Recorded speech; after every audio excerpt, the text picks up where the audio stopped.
Hola, soy Mayra Ortiz, estudiante de arquitectura en el TEC de Monterrey, Campus Monterrey. Este es el curso de Historia de la Arquitectura y en esta cápsula hablaremos sobre la arquitectura gótica y empezaremos a ver las características de este estilo en Francia. Empecemos con un poco del contexto sociocultural de Europa en esta época.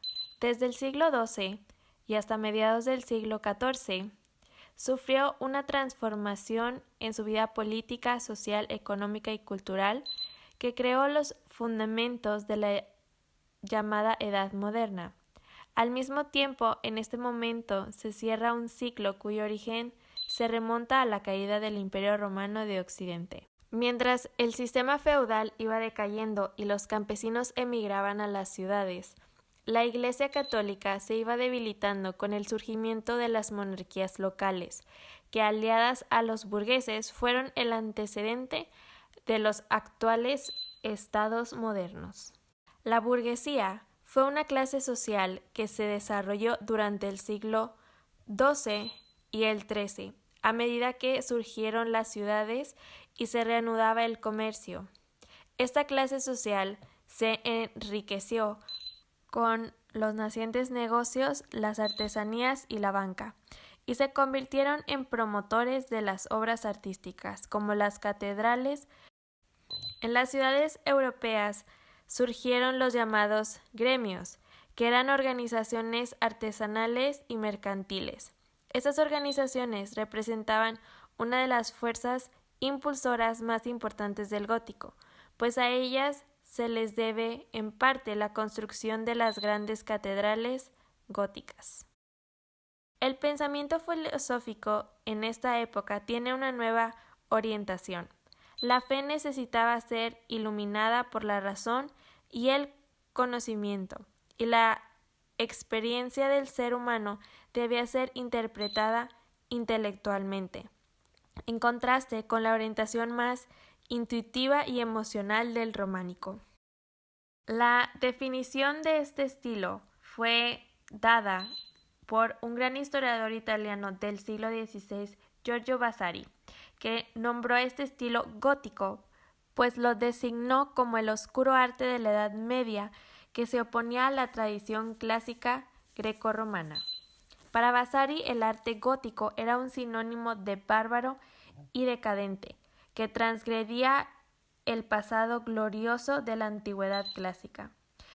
La época estilística denominada gótica se extiende desde mediados del siglo XII hasta comienzos del siglo XVI.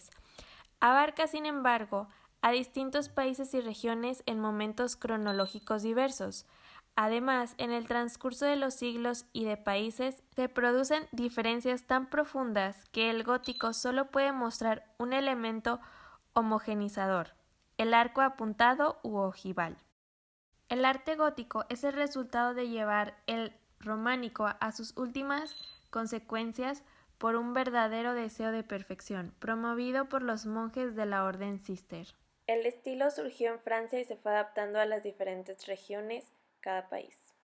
El periodo del estilo gótico se puede dividir en 3 etapas. La primera es el gótico temprano del siglo XII al XIII y se caracteriza por la robustez y pesadez de sus construcciones. La segunda etapa es el gótico pleno, del siglo XIII al siglo XIV. Formas esbeltas, ligeras, elegantes y de mayor riqueza de ornamentación. La tercera etapa es el gótico tardío o flamingero, del siglo XV al siglo XVI, y se sobrecarga la ornamentación en un estilo filigranado sumamente decorado. Si hablamos de las características generales de esta arquitectura, se puede ver que este tipo de arquitectura contiene notables innovaciones en la técnica constructiva, como las bóvedas de crucería y los contrafuertes y arbotantes que como apoyos exteriores separados del cuerpo del edificio permiten naves mucho más amplias y elevadas y columnas más delgadas, a la vez que facilitan la perforación de grandes ventanas que serán cubiertas con vitrales multicolores. Y las formas más representativas del estilo gótico en la arquitectura lo constituye la catedral. Ahora hablaremos sobre las formas que caracterizan las obras de la arquitectura gótica en Francia. Primero está el arco ojival o apuntado. Este se puede ver en las puertas y en las ventanas de las construcciones. Aparte de este arco se puede ver el conopial doble, así como el mixtilíneo y el carpanel. Las columnas son más altas y pueden estar aisladas o agrupadas, y estas arrancan de bases geométricas enriquecidas plásticamente con adornos y figuras y rematan en capiteles multiformes. Las cornisas, que según las épocas, las cornisas pueden presentar aplicaciones de festones y largas guirnaldas de hojas. Las gárgolas, que es el desagüe de la lluvia caída sobre los techos, se realiza por medio de canales dotados de vertederos que la alejan de los muros del edificio. Tales vertederos, denominados gárgolas, se prestan a la representación escultórica de las más extrañas y diversas figuras. Los rosetones son grandes aperturas circulares insertas en la fachada a media altura y cubiertas con vitrales de colores parecidos a los de los ventanales de las fachadas laterales. Los tímpanos de los arcos se presentan como formas geométricas que evocan a los frontones de los templos griegos, con arcos apuntados. Estos enmarcan las puertas y descansan sobre un dintel de la... El tímpano encierra en su superficie una gran cantidad de relieves escultóricos con temática religiosa. En torno a este elemento se desarrollan las archivoltas, que son repeticiones escalonadas del arco apuntado del tímpano. Las torres, en una arquitectura como la gótica en la que predomina la línea vertical, se encuentran a ambos lados de la fachada principal, desempeñando un papel predominante, pues eran los elementos de remate vertical a ser coronados con altas flechas o agujas. La torre linterna, que se levanta por encima del crucero, son elegantes y delgadas, terminadas en una flecha que remata en el signo de la cruz. Estas se destacan en el exterior de las catedrales. Los ventanales son el soporte arquitectónico de los vitrales. La luz penetra al interior de la catedral creando una atmósfera casi sobrenatural. El diseño de los ventanales recibe el nombre de tracería. Después están los contrafuertes, que son elementos arquitectónicos colocados en el exterior de los muros laterales de la catedral y destinados a soportar y equilibrar los empujes de las bóvedas.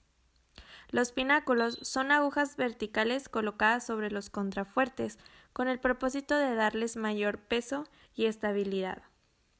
Y por último, los arbotantes son arcos proyectados desde los contrafuertes exteriores hasta los muros de la nave mayor, para apuntarlos y aligerar el peso de las bóvedas. Ahora hablaremos sobre la descripción de una catedral.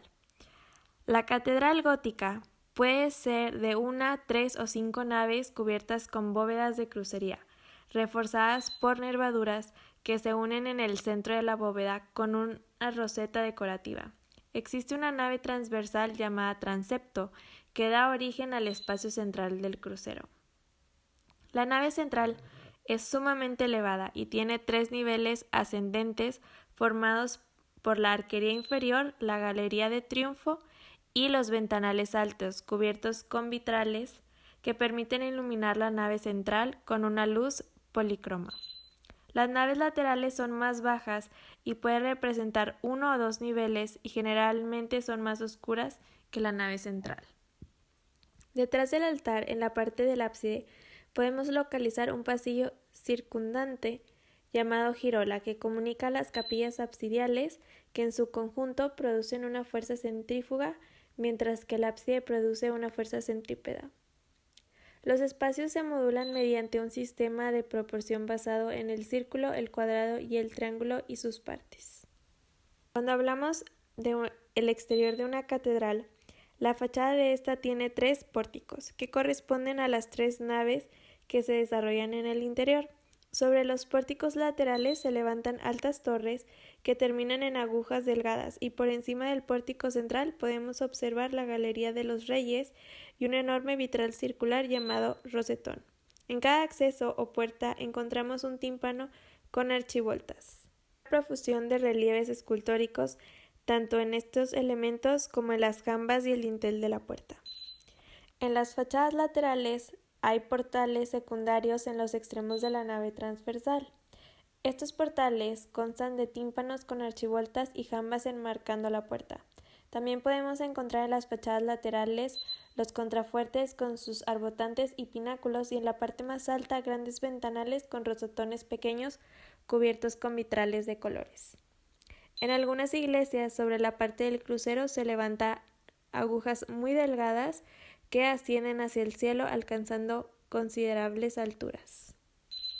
Volviendo un poco más a lo general de este estilo, la arquitectura gótica que surge en Francia se difunde por toda Europa. Muestra características particulares en las distintas regiones dependiendo de las influencias existentes y principalmente de los materiales. En este sentido, se puede decir que los rasgos distintivos del gótico varían dependiendo del país.